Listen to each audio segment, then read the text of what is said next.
Assalamualaikum warahmatullahi wabarakatuh. Anak-anakku tercinta, bagaimana kabar kalian hari ini?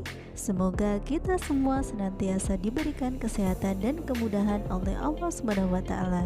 Sebelum pembelajaran dimulai, marilah kita berdoa terlebih dahulu. Anak-anak, tahukah kalian gambar apakah ini? Ini adalah gambar cengkeh sebelum dikeringkan, dan sebelahnya adalah gambar cengkeh setelah dikeringkan. Oke, merupakan rempah-rempah. Rempah-rempah begitu melimpah di bumi Indonesia. Melimpahnya rempah-rempah dapat meningkatkan kesejahteraan masyarakat Indonesia. Namun, rempah-rempah yang begitu melimpah juga membuat bangsa-bangsa di Eropa berusaha untuk menguasai perdagangannya. Bangsa Eropa berhasrat memonopoli perdagangan rempah-rempah karena pada waktu itu harga rempah-rempah di Eropa sangatlah mahal. Bangsa-bangsa Eropa nilai ekonomis rempah-rempah itu semahal emas.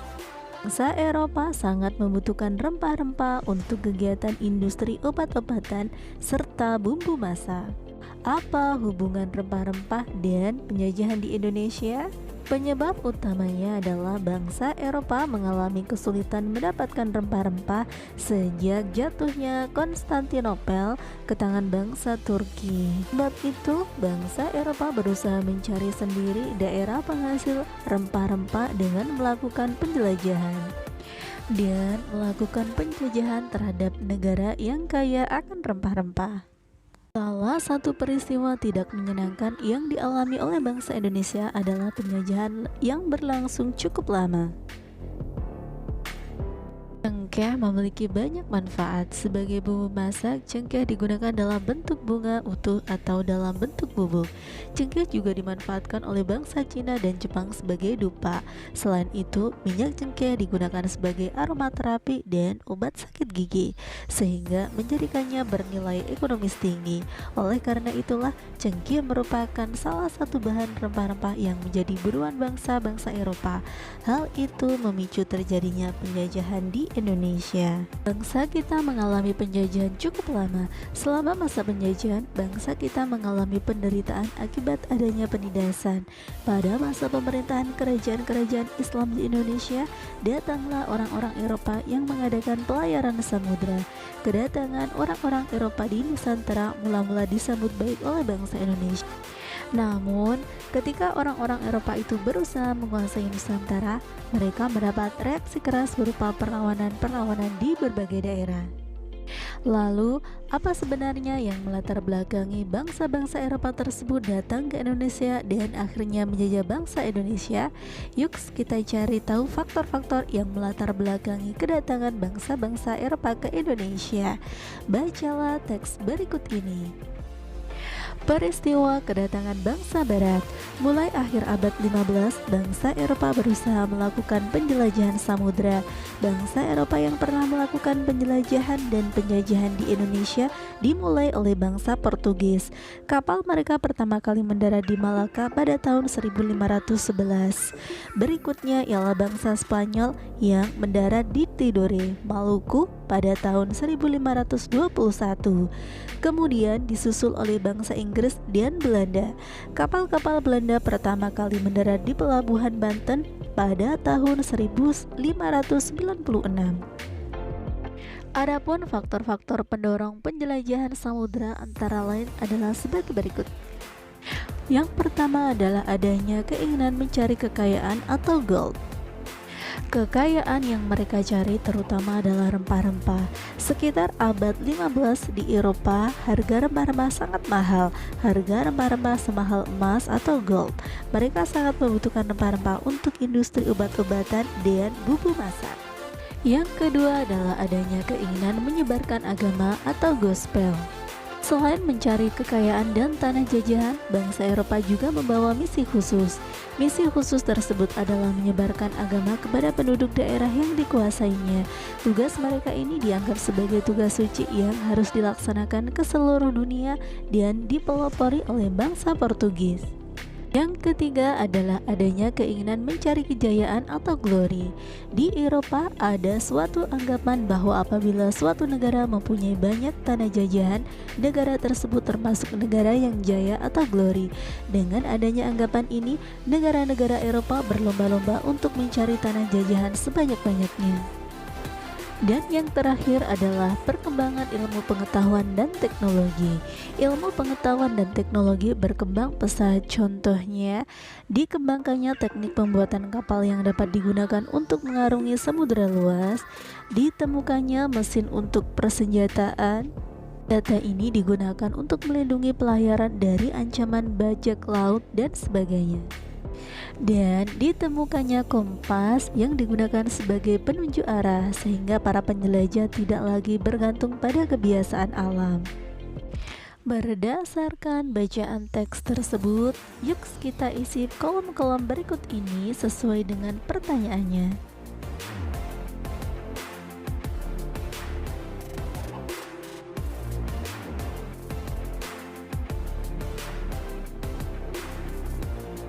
Berdasarkan teks tersebut, kita juga dapat membuat ulasan teks. Contohnya adalah sebagai berikut.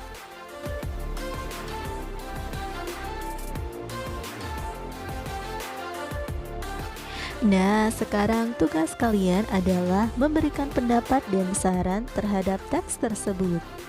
Berikut ini adalah contoh informasi mengenai kedatangan tiap-tiap bangsa Eropa ke Indonesia.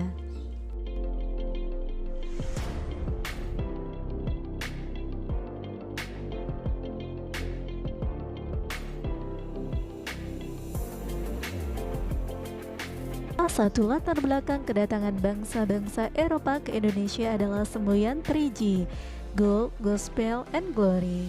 Nah, masih ingatkah kalian apakah yang dimaksud dengan Gold, Gospel, and Glory?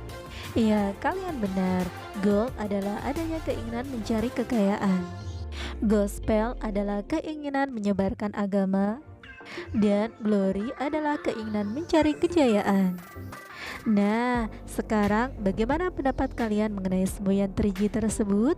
Tuliskan pada kolom komentar ya. Nah, sekarang yuk kita berandai-andai. Seandainya aku menjadi rakyat Indonesia pada masa itu, aku akan bla bla bla kedatangan bangsa-bangsa.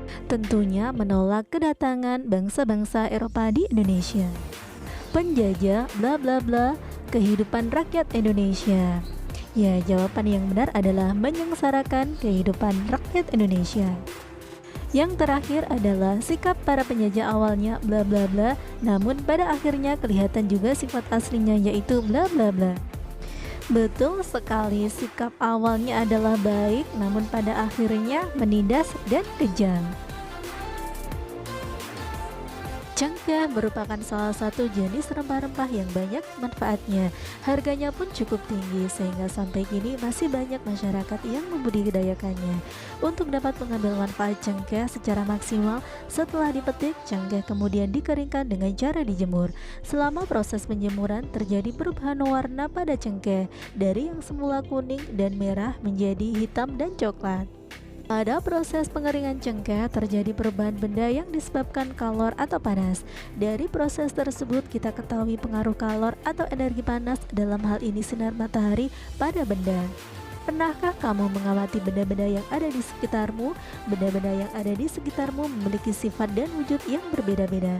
Masih ingatkah kamu wujud-wujud benda? Tahukah kamu cara membedakannya? Salah satu cara membedakan wujud benda adalah dengan mengetahui sifat setiap benda itu. Bacalah teks berikut ini.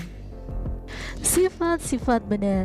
Benda-benda yang ada di sekitar kita digolongkan menjadi 3, yaitu benda padat, cair, dan gas. Ketiganya memiliki sifat yang berbeda. Mengapa kamu perlu mengetahui sifat-sifat benda? Salah satu manfaat mengetahui sifat-sifat benda ialah kita akan tahu cara memperlakukan benda-benda yang ada di sekitar kita.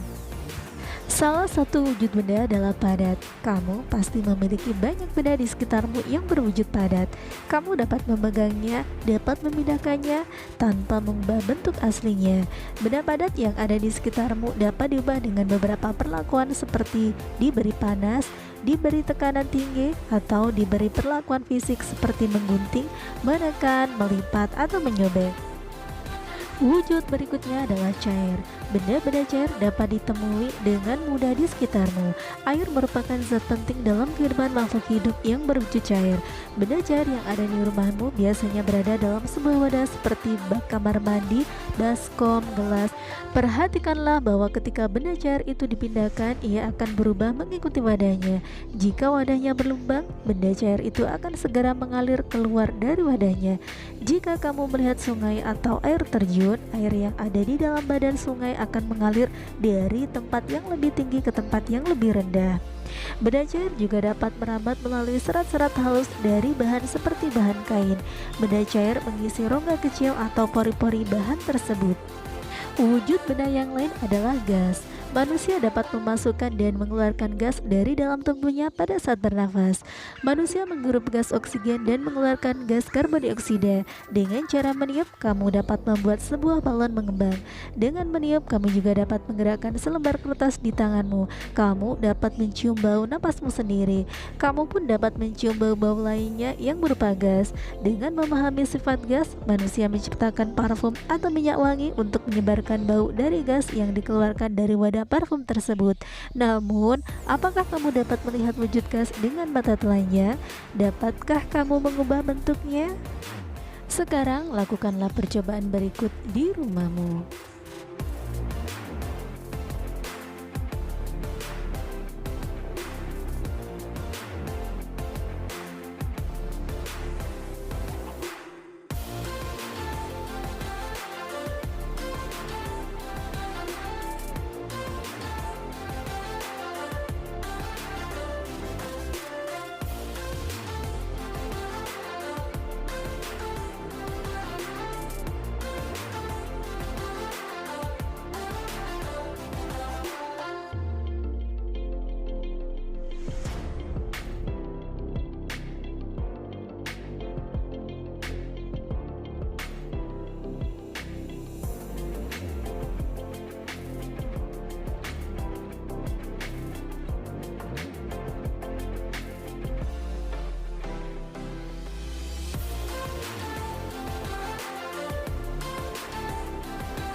Nah, anak-anak, semoga kalian bisa memahami. Cukup di sini dulu pertemuan kita pada hari ini. Sampai bertemu kembali pada kegiatan pembelajaran berikutnya. Wassalamualaikum warahmatullahi wabarakatuh.